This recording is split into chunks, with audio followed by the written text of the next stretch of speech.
Hello everyone. As you know that due to pandemic COVID-19, CBSE has minimized its curriculum and today we will talk about the subject social science class 9। तो इस पे हम बात करेंगे कि CBSE ने किस तरीके से अपने करिकुलम को सिलेबस को मिनिमाइज किया है। 30% जो रिड्यूस किया है सिलेबस, उसमें किन किन टॉपिक को उसने एलिमिनेट किया है, कौन से टॉपिक आपको पढ़ने हैं और आपको अच्छा स्कोर करने के लिए ये जानना अति आवश्यक है। इसलिए हम इस पे आज डिटेल में चर्चा करेंगे। तो आइए शुरू करते हैं। सबसे पहले हम बात करेंगे, ये आपकी 4 बुक्स हैं जिनको आपको क्लास 9 सोशल साइंस सब्जेक्ट में पढ़ना है। तो सबसे पहले बात करते हैं India and the contemporary world 1 यानी कि हिस्ट्री, इन कंटेम्प्रोरी इंडिया 1 यानी ज्योग्राफी, डेमोक्रेटिक पॉलिटिक्स 1 यानी सिविक्स और इकोनॉमिक्स। इन 4 बुक्स को आपको पढ़ना है। और जैसा कि आप जानते हैं कि आपका एनुअली एग्ज़ाम जब होगा तो उस समय जब क्वेश्चन फ्रेम किया जाएगा तो उसमें 20 मार्क्स आपकी हिस्ट्री से होंगे, 20 मार्क्स ज्योग्राफी से, 20 मार्क्स सिविक्स से होंगे और 20 मार्क्स इकोनॉमिक्स से होंगे। तो इस तरह से आपका बुक्स हैं और उस पर आपसे विस्तृत चर्चा डिटेल में हम चर्चा करते हैं कि कौन कौन से टॉपिक इसमें आपको पढ़ने हैं। तो सबसे पहले आइए हम बात करते हैं India and the contemporary world यानी कि हिस्ट्री में। जैसा कि आप देख पा रहे हैं, the French revolution, second socialism in Europe and the Russian revolution, third Nazis and the rise of Hitler. ये 3 टॉपिक हिस्ट्री में आपको पढ़ना है। इससे पहले जो सेक्शन सेकंड में 2 टॉपिक में से कोई एक पढ़ना होता था, को अब इस बार सीबीएसई ने इसको एलिमिनेट कर दिया है। तो आपको इन्हीं 3 टॉपिक को हिस्ट्री में पढ़ना है। नेक्स्ट, कंटेम्प्रोरी इंडिया 1 यानी ज्योग्राफी। ज्योग्राफी में India size and location, physical features of India, climate, fourth natural vegetation and wild life. इससे पहले ड्रेनेज एक टॉपिक था जो प्रीवियस ईयर में ये 3rd चैप्टर हुआ करता था, को इस बार सीबीएसई ने ओनली मैप तक ड्रेनेज को लिमिट कर दिया है। यानी कि आपको इसमें केवल मैप को पढ़ना है। इस चैप्टर में मैप में क्या पढ़ना है इस बारे में हम डिटेल नेक्स्ट स्लाइड में बात करेंगे। Next, civics. सिविक्स में देखिए, ये what is democracy, Y democracy, second constitutional design.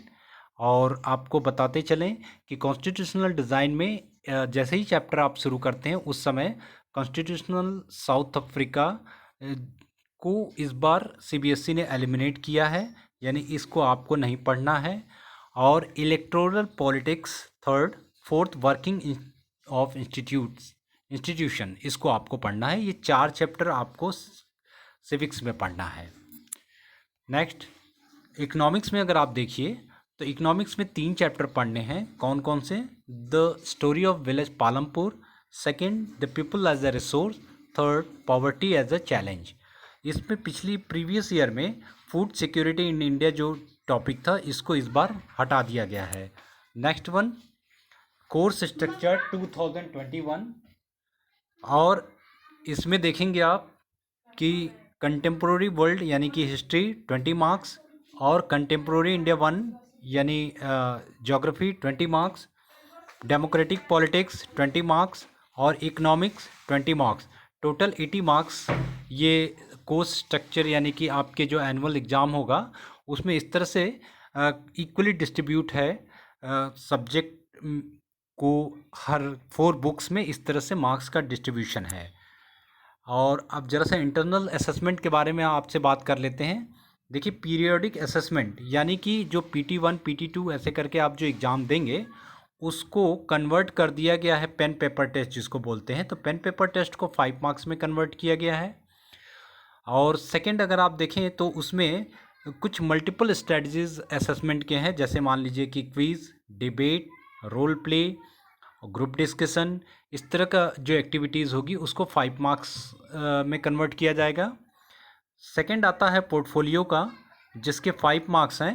यानी कि अगर मान लीजिए कि आप regularly class work, homework, assignment properly कर रहे हैं तो उसके भी मार्क्स इसमें इंक्लूड है, वो पोर्टफोलियो में है।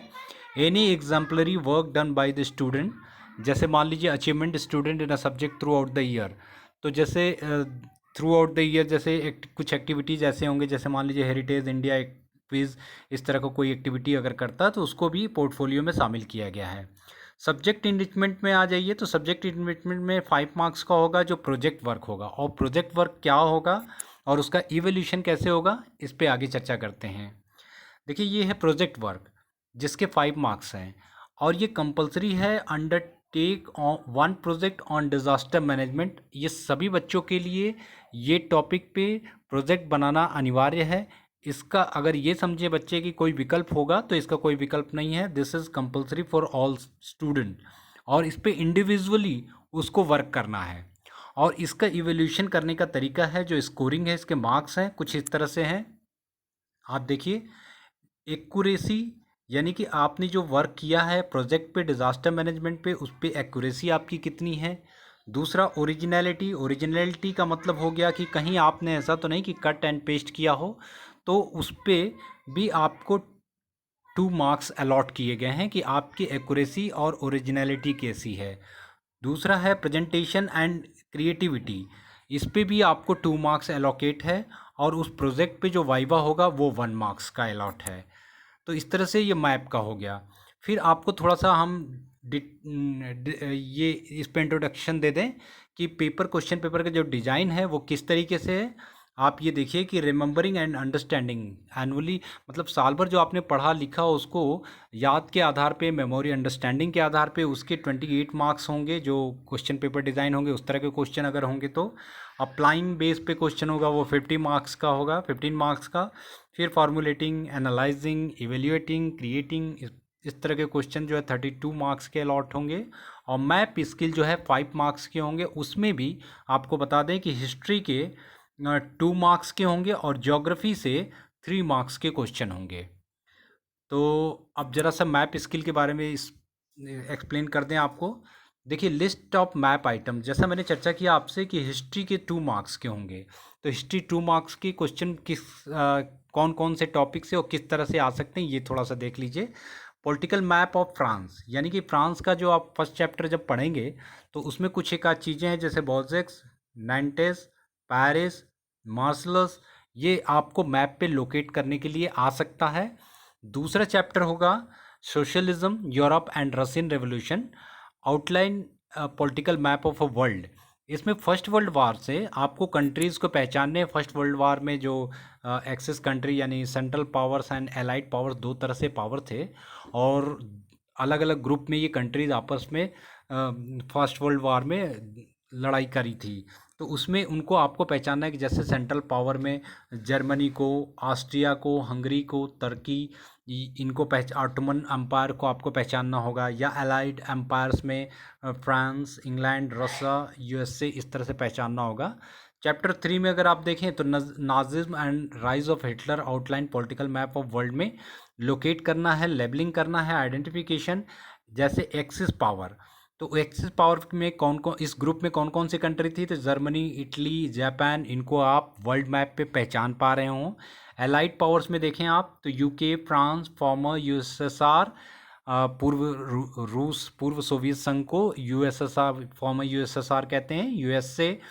और territories under the German expansion, यानी कि हिटलर के विस्तार में कौन कौन से कंट्री प्रभावित हुए थे, उनकी अगर मैप में, वर्ल्ड मैप में आप पहचान पाएँ, Australia, Poland, Czechoslovakia, Slovakia, Denmark, Lithuania, France और बेल्जियम। तो ये हिस्ट्री के ये चैप्टर होंगे जो 2 मार्क्स के होंगे। इनमें से कोई भी मैप पूछा जा सकता है। अब जरा सा बात कर लेते हैं थर्ड ज्योग्राफी से, 3 मार्क्स के। तो उसमें अगर आप देखें तो इंडिया साइज एंड लोकेशन, जो कि ज्योग्राफी का पहला चैप्टर है, उसमें India state with the capital, यानी कि आपको भारत के राज्यों को तो पहचानना ही है, साथ में उनके कैपिटल्स को भी पहचानना है। Tropic of cancer, standard meridian, location and labelling. Second chapter में अगर आप देखें तो फिजिकल फीचर्स ऑफ इंडिया, तो ये बहुत ही इंपॉर्टेंट चैप्टर है मैप के पर्पस से।